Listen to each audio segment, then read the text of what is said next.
akhirnya kita terpecah gara-gara politik, padahal kita sedang mau menyarukan suara kita. Ya, oke. Lanjut Pak Nixon, atau mau ada pertanyaan selanjutnya, silakan. Lanjut, Siliwangi. Waduh, ini saya baru tahu nih Siliwangi nih. Oke, silakan. Si Maing, si Mamaung, kata si Melangi.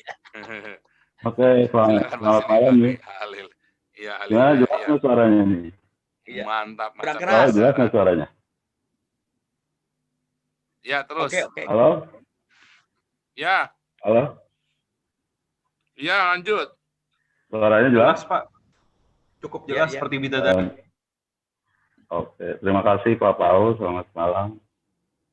Selamat. Saya sebenarnya udah lama nih ngikutin Pak Paul. Saya ini terus terang saja nih, saya masih Muslim Pak. Tapi saya udah percaya Pak, karena saya sering mendengar ajaran-ajaran dari Pak Paul gitu. Saya percaya Tuhan Yesus. Ya, saya mau minta didoain aja, terus terang saja. Tadi saya tuh mimpi juga, namanya mimpi gitu ya. Ada penginjilan, terus saya mimpinya Ustadz kok diinjili gitu. Terus tiba-tiba di langit Pak ada, di langit itu indah, langit itu terlukis, ada gambar sosok, ya disebutnya kan ada saksi, gitu. Isa, wah benar Isa datang lagi. Saya mimpi datang lagi. Nah, gimana Pak Paul?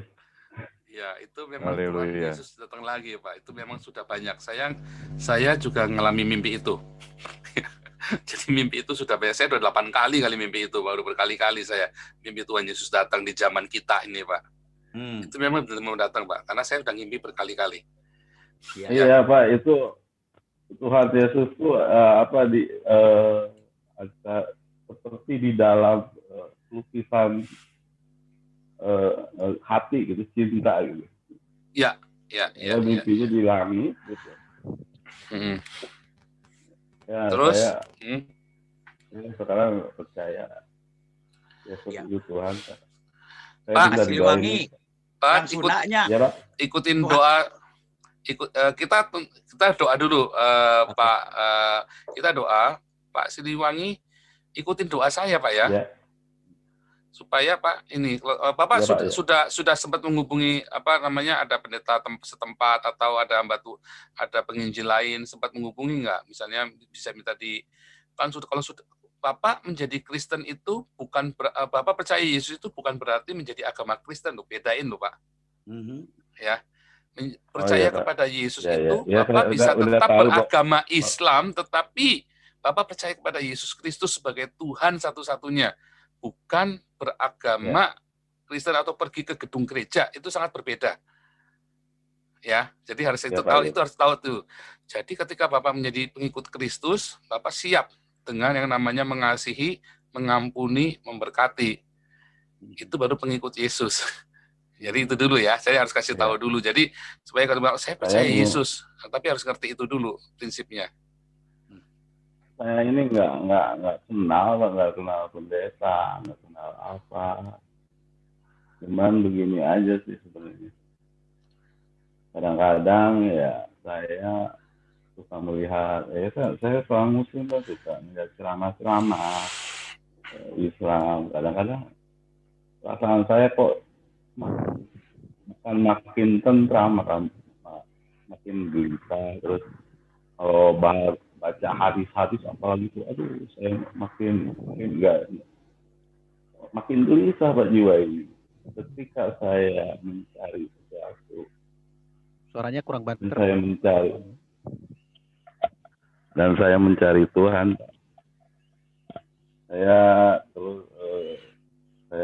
Saya mengamati juga ilmu tarekat juga ya. Kalau di Islam tuh ilmu tarekat Pak. Jadi memang ajarannya bagus tuh, mirip-mirip ini tuh. Ini Kristen Pak. Jadi mengasihi, menyayangi, juga gitu sama. Cuman lama-lama kok aneh gitu. Jadi si sering ada asumsi, terus seperti Nur Muhammad itu dari mana? Saya lihat di Al-Qur'annya nggak ada gitu. Di hadisnya kan pertama-tama Allah menciptakan itu Nur Muhammad gitu. Jadi saya nggak jelas sumbernya dari mana. Jadi asumsi juga deh. Begitu saya melihat channel-channel perdebatan Muslim, apalagi saya pernah melihat Christian Test, waduh makin kaget saya Pak, makin kaget bahwa dibongkar habis tuh di Al-Quran, kontradiksi segala macam, saya baru ngerti bahwa ternyata, benar-benar. Pak Paul, sebelum Pak Paul doain, boleh saya masuk sedikit? Silakan. Boleh. Ya. Pak Siliwangi, ulah bingung-bingung, di basic aja. Rukun iman itu harus percaya kepada Zabur, Taurat, Injil, dan Al-Quran. Di Al-Jukruf dikatakan jika engkau tidak percaya kepada kitab sebelumnya, engkau tidak dinyatakan beragama. Nah itu dulu ya. Nah, di Al-Fatihah dengan jelas 17 kali kita ngomong ihdinas sirotol mustaqim ya. Dan Isa itu dimaksud, nggak pernah bohong. Dia bilang, ana fi sirotol mustaqim. Akulah jalan kebenaran dan yang lurus. Nah, jadi kembali simpel aja. Ya kalau dibilangnya Alkitab itu palsu, ya Pak Polsang bisa menerangkan dari A sampai Z banyak sekali. Saifuddin Ibrahim segala macam. Nah, saya jadi saksinya. Yesus nggak pernah bohong di Maksum. Ini saya saksinya. Nah, jadi kembali lagi. Tadi Bapak dikasih tahu mimpi katanya ya. Ustadz sedang diinjilin terima Yesus. Ada di Alkitabnya. Di kitab Joel pada hari akhir nih sekarang nih. Ya akan dicurahkan, Tuhan akan mencurahkan rohnya kepada semua manusia. Ya, mereka akan diberikan vision and dream. Anak muda dikasih penglihatan, orang tua dikasih mimpi. Ini sedang genap di Kisah Para Rasul 237. Ya, nah kalau dulu kita kan saya juga nggak gampang bagi saya masuk Kristen, emang begitu aja. Sebelum nyampe Tuhan Yesus datang, kayak saya juga didatengin, not you man, bukan Anda yang saya panggil. Saya bilang, kalau memang Isa Al-Masih, saya pikir guru-guru saya dulu, saya ngelmu banyak dari Madura sampai Banten, Syekh Abdul Qadir Jailani, saya sakti dulu juga. Saya bilang kalau memang kau Isa Al-Masih yang saya dengar bisa sembuhin saya nih. Saya udah sakit jiwa 2 kali masuk rumah sakit jiwa, 15 tahun narkoba nggak bisa sembuh. Saya bilang buktikan. Waktu saya dijamah langsung saya diruqyah, nggak ada pendeta, diruqyah, 14 susuk saya keluar, semua ilmu saya Pak macan dari semuanya keluar. Syekh Abdul Qadir yang dulu saya anggap paling sakti rontok semuanya. Saya bilang Nabi Muhammad punten ya, saya bilang ya Nabi Muhammad punten, saya sembuh sama Nabi Isa. Saya juga diajarinya yang baik-baik aja. Saya diajarin sama ustaz saya sembuh, saya mau berguru sama dia. Saya pengen sakti Nabi Muhammad Isa Al-Masih sakti. Nah, sekarang jadi saksinya. Nah, sekarang ini ya, saya juga istilahnya udah baca Pak Alkitab. Saya terus teliti, ternyata sejarahnya nyambung, Taurat sama Zabur sama Injil itu nyambung. Ketika kenapa saya heran kenapa ketika Al-Quran itu berbeda gitu ceritanya gitu, sangat jauh gitu. Bahkan yang ketiga ini berurut gitu, itu aja gitu. Makin yakin saya ini ada kesalahan. Gitu, Pak. Karena mereka nggak percaya Nabi Isa itu Yesus. Tadi kan sudah diceritakan sama Pak Paul Zeng. Nah gini Pak, sampai Wahyu itu sudah selesai Injil itu.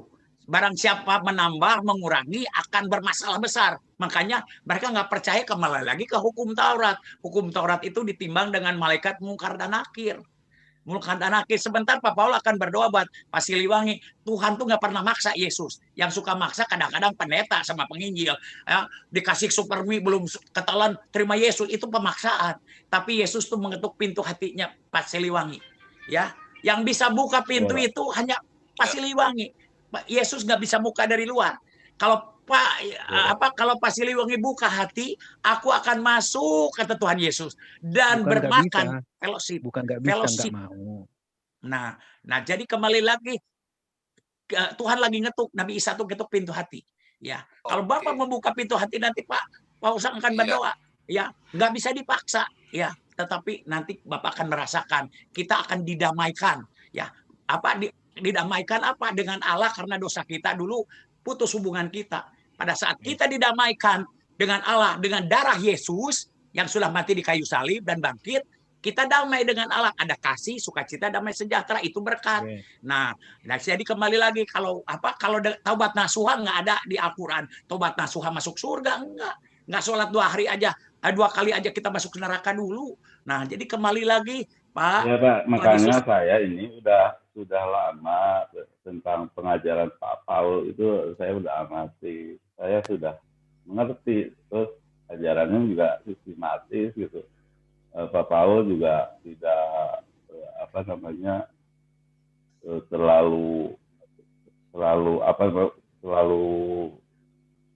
prinsipal gitu. Termasuk tadi bilang bahwa boleh Pak Islam, tapi Tuhan Yesus lah ya kita berdoa. Mungkin gitu ya Pak Paul. Ya, betul.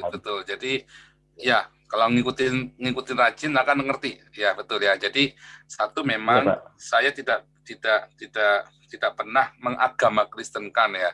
Tetapi saya membawa orang menjadi pengikut Kristus apapun agamanya. Jadi dia tetap Konghucu, tetap Buddha, tetap Hindu, tetap Islam, tetapi dia sekarang Tuhannya sudah berganti menjadi Yesus, hatinya adalah hatinya Yesus, dan dia akan melakukan hukumnya Tuhan, yaitu mengasihi, mengampuni, memberkati. Jadi kalau nanti pergi ke kelenteng, berdoanya bukan sama Kuan Im, bukan sama Buddha, tapi berdoanya sama Tuhan Yesus. Kalau dia pergi ke kuil Hindu, dia nggak berdoa sama dewa-dewa calon arong segala, sama dewa-dewa Hindu gitu ya. Juga nggak berdoa sama Batara Kala segala macam.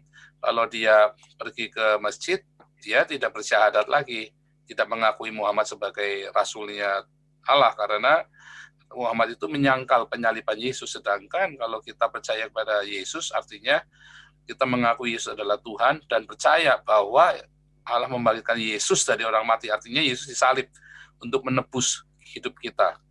Gitu ya, luar biasa sekali. Karena saya mengerti bahwa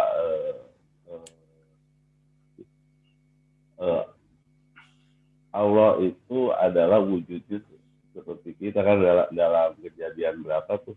Iya, 1 ayat 26.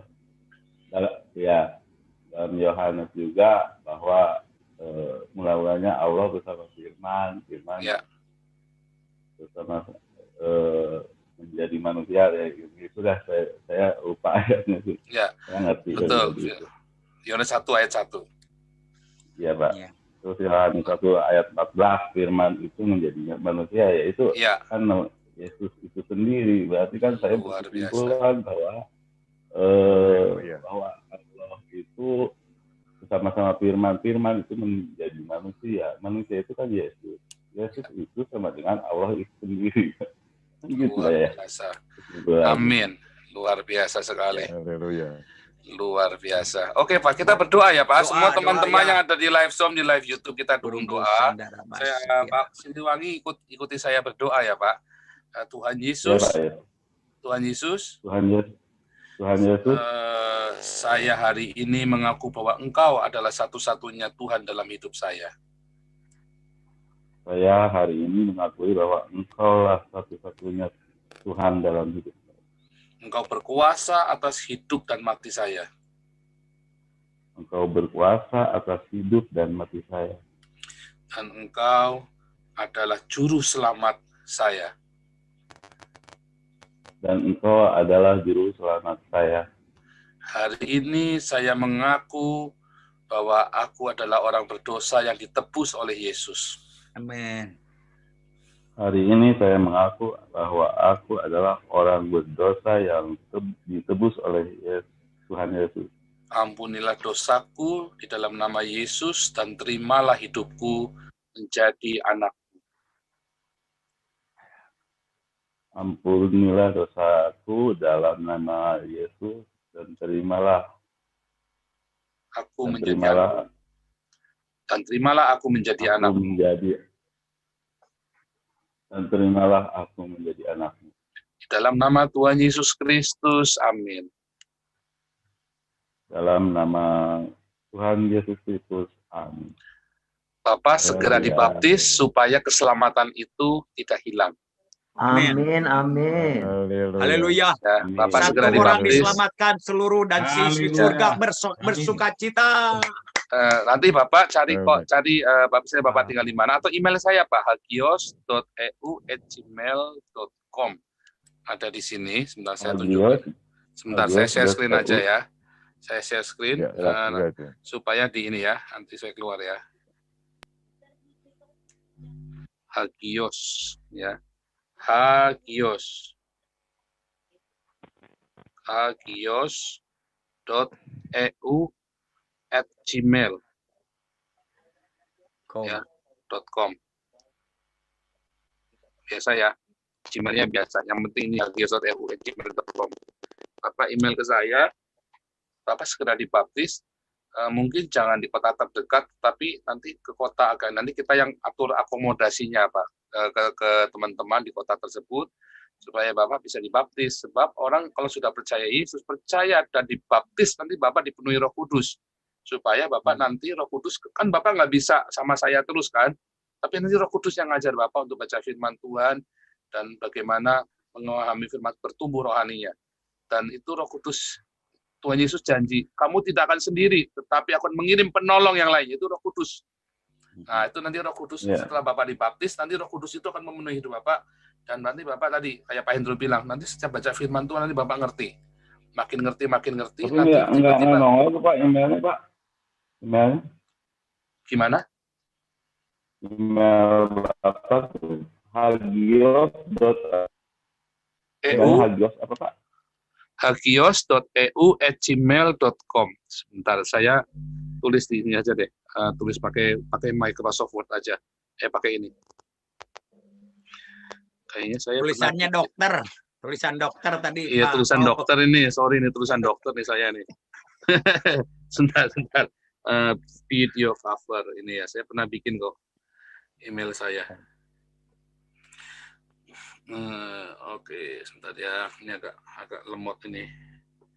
Hagios.eu, mana email saya di sini? Saya pernah bikin kok. Sorry. Pastor Yosef Polzang MTH, Master Teologi. Saya juga MTH, melayani tanpa honor. Haleluya. Ada. Sebentar ya. Melayani tanpa honor. Ada emailnya kok, saya sudah pernah bikin email saya kok di sini. Sebentar ya. Kok nggak ketemu. Oke lah, kalau nggak ketemu, bikin lagi aja. Saya bikin lagi aja. Sebentar. Kok lama.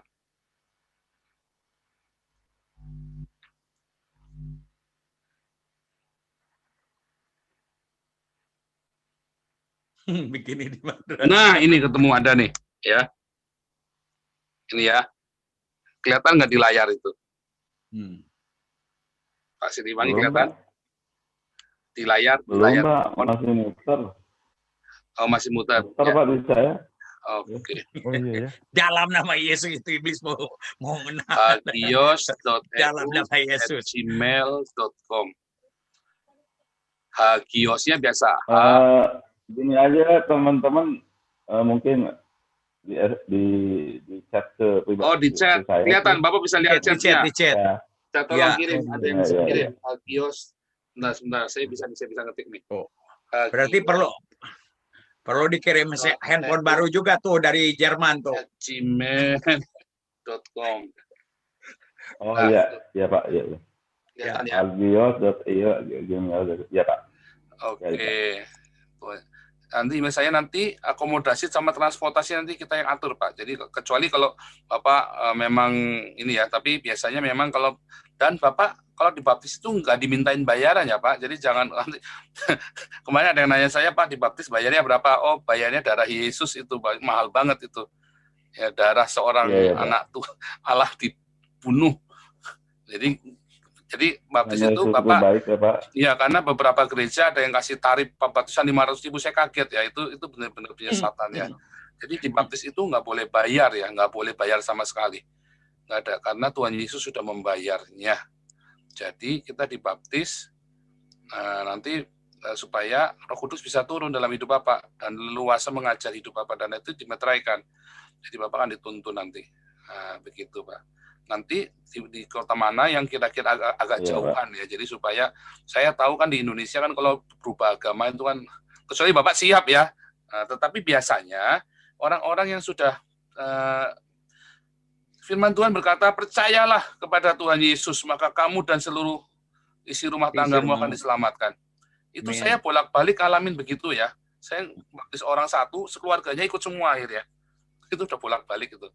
Jadi Bapak doakan juga keluarga Bapak, didoakan saja. Bapak nggak usah nginjilin mereka terlalu berapi-api, Bapak doakan mereka, berbagi kasih dengan mereka, nanti mereka ikut sendiri Pak. Nah, kalau mereka nanya, Bapak jawab. Tapi kalau mereka nggak nanya, Bapak tunjukkan dulu perbuatan kita. Perbuatan kita nanti dari perbuatan itu mereka akan sadar, oh, kamu kok beda sekarang. Nah, gitu. Orang kalau lahir baru sungguh-sungguh hidupnya kan beda. Seperti kan dalam pengajaran saya kan, kalau setiap hari Minggu kan kita ada pemuritan. Nah, itu kita lihat. Orang kalau benar-benar lahir baru, hidupnya pasti berubah. Nah, kalau misalnya nggak berubah, Bapak berdoa lagi ya. Tuhan, tolong Tuhan, supaya aku benar-benar keluar buah-buah roh. Supaya buah roh itu keluar dari hidupku. Saya ingin benar-benar... Sebenarnya gimana Pak? Ibadah dalam Kristen itu gimana Pak? Ibadah dalam Kristen itu Bapak... Oh enggak ada Pak. Ibadah dalam Kristen itu Bapak hidupnya hidup kudus. Jangan pikir yang jorok-jorok, jangan suka nonton bokep lagi, nggak usah dengki, tapi itu semua nanti akan kalau Bapak penuh Roh Kudus, itu Bapak nanti akan ini sendiri, akan punya keinginan untuk itu. Dan Bapak sudah mulai belajar diakonia. Apakah diakonia? Kalau punya uang, jangan dihabisin semua atau berbagilah kepada orang-orang yang lapar, yang miskin. Bukan buat dipuji-puji. Jadi Bapak kalau ngasih orang, jangan sebutin, oh nama saya ini, ya, supaya orang kenal Bapak, jangan. Kalau orang sampai kenal Bapak, terkenal Bapak tukang yang suka amal gitu ya, maka Bapak bukan ibadah, itu Bapak sedang cari nama. Nah, orang jangan selfie, jangan. Jadi kalau mau ngasih orang aja, nggak usah dikristenkan, nggak usah.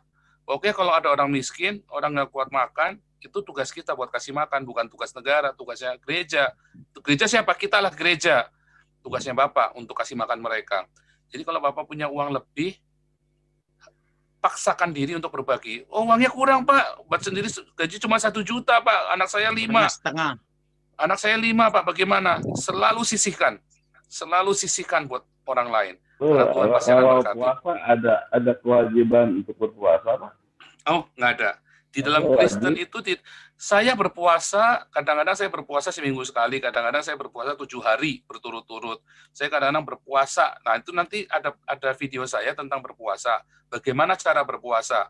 Berpuasa itu 24 jam makan cuma sekali. Bukan 24 jam makannya 3 kali pagi-pagi, bukan. Tapi 24 jam itu cuma makan sekali. Dan kalau Bapak pengen makan enak itu kasihkan ke orang lain, Pak. Itu puasa yang benar. Ada di Yesaya 58. 55. Ya, ada Yesaya 58, nanti Bapak baca. Bagaimana berpuasa yang benar. Itu Alkitab sudah ngajarin ke kita. Bagaimana puasa yang benar. Kita lagi puasa, kita ya jangan membebani orang. Kalau jangan kita lagi puasa, terus orang susah gara-gara kita nutup warungnya orang. Nah, itu nggak boleh, Pak. Kita puasa ya kita yang susah sendiri. Jangan orang lain susah gara-gara kita puasa. Kita yang puasa, orang lain suruh prihatin buat kita, jangan. Dan tapi kalau lagi puasa juga puasa itu termasuk ibadah wajib. Oh, bukan Pak, itu bukan ibadah Pak. Puasa itu seperti Bapak, kalau Bapak puasa itu Bapak bilang, saya sungguh-sungguh dengan apa yang saya doakan ini. Ibadah Kristen itu hanya 2 Pak. Menjaga hidup kita supaya kudus.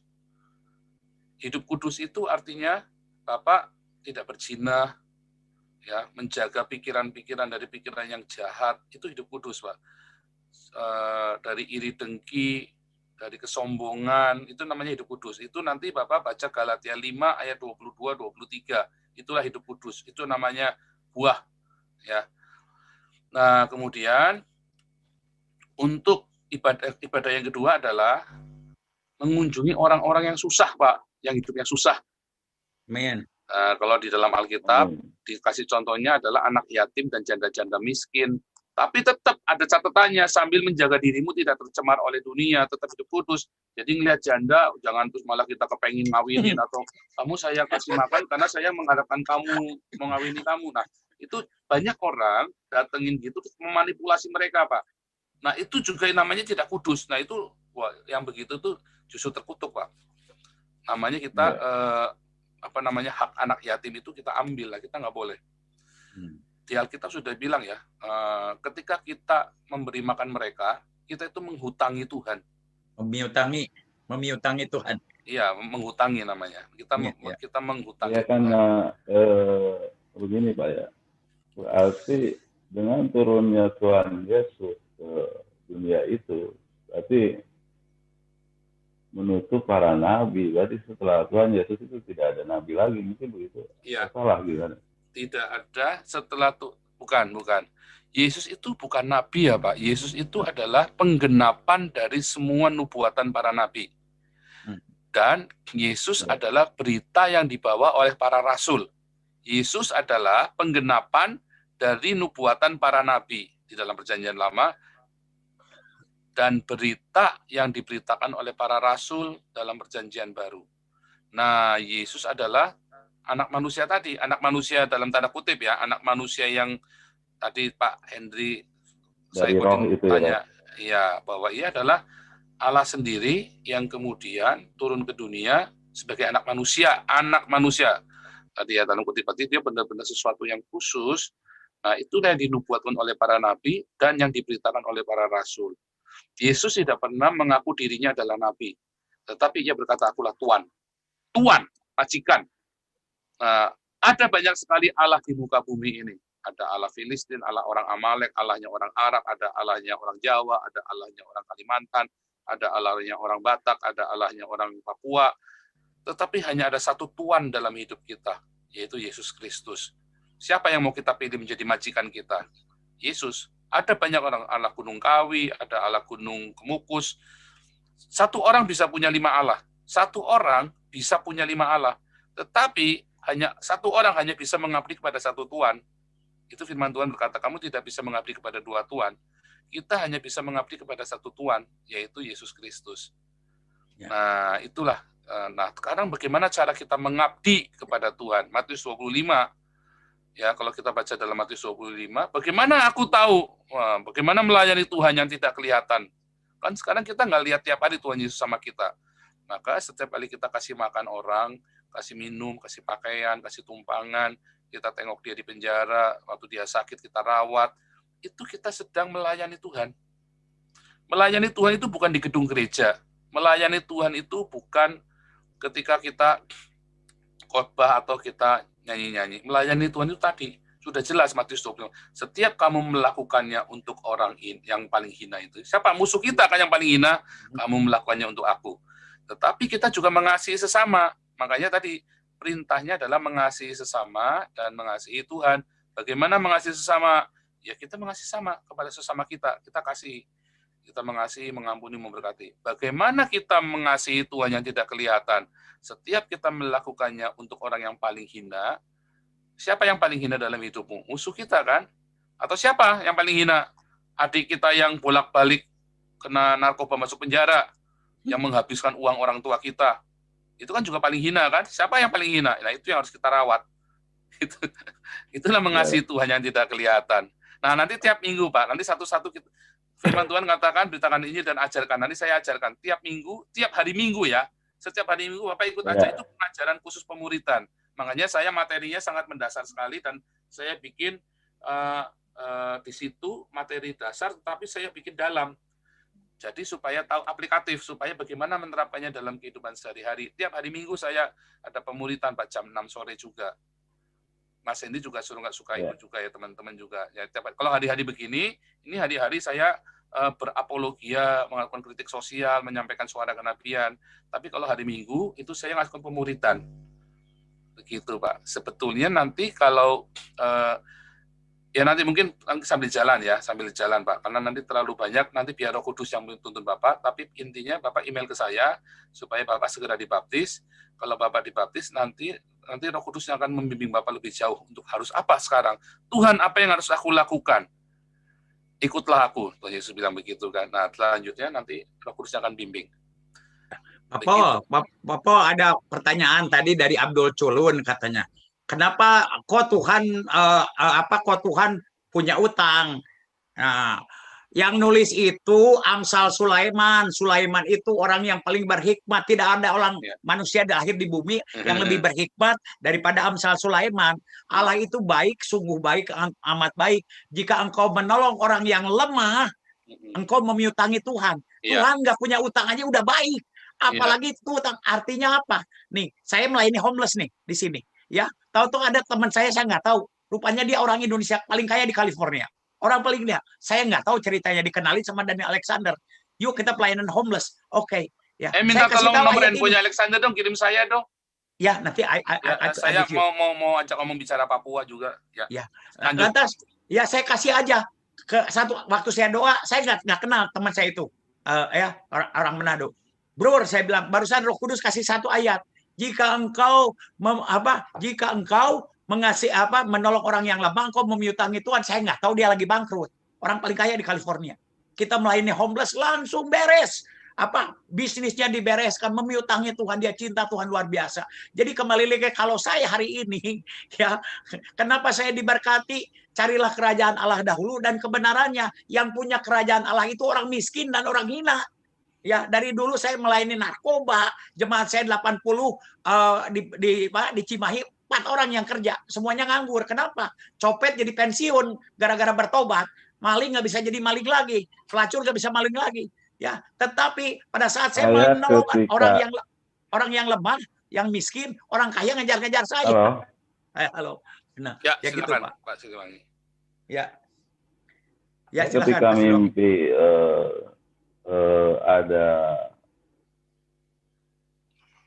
ketika lagi mimpi gitu ada kisah ada di langit yang biru cerah gitu, saya juga sorak Pak, gembira begitu. Aneh saya kan. Haleluya, wow. Jadi luar biasa. Gitu. Saya bahagia sekali gitu melihatnya gitu. Wah, luar biasa. Wow. Mimpi yang indah sekali. Karena waktu saya ngimpi itu saya terbang, Pak. Waktu saya ngimpi itu saya terbang, saya kaget. Saya terbang, rasanya nikmat sekali Pak terbang itu, Pak. Nah, itu terus ada yang orang sorak-sorai, wah sorak-sorai begitu ya, ada yang sorak-sorai lah begitu, orang lagi gegap gempita seneng begitu lah bersorak-sorai. Iya, dan yang bersorak itu bukan saya, banyak. Orang lain yang nonton semua, banyak, termasuk saya. Termasuk saya. Saya aja gitu. Iya, saya nonton, wah Pak Siliwangi diangkat sama Tuhan, saya senang sekali. Jadi ditandai ada Ustadz diinjili terus. Ya, haleluya. Ya Pak, ya Pak, sama saya, banyak orang yang nonton termasuk saya bersorak, gembira semua. Amin. Luar biasa. Beruntung Pak Siliwangi nggak banyak orang, ya nggak banyak orang. Mohon tetapi Pak, mohon, nanti orang Sunda Pak. Mohon, ya beruntung Pak. Orang Sunda tuh paling hese kunaon orang Sunda hese ikut Yesus. Soalnya ada rohnya nyandung. Iya. Jadi susah. Memang salah satu suku yang paling susah itu orang Sunda, bukan orang Padang, bukan orang Madura. Orang Sunda, the most unreached people itu. Karena apa? Ilmunya nggak kelihatan. Ya, diam-diam connect, tahu jauh punya istri 4, apalagi supir. Ya kakek-kakek istrinya 50 saya pernah lihat tuh.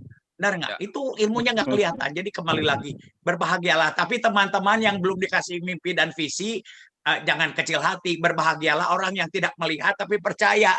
Itu juga jangan. Ya Tuhan itu baik gitu ya, adil lah. Ya maju terus Pak Siliwangi, maju lah. Luar biasa. Jangan lupa email ya Pak ya, nanti supaya bisa private lebih. Nanti saya tunjukkan satu-satu karena ada banyak hal detail ya, ada banyak hal detail. Luar biasa. Ini Pak Sultan Gogor ASN lagi. Luar biasa. Izin.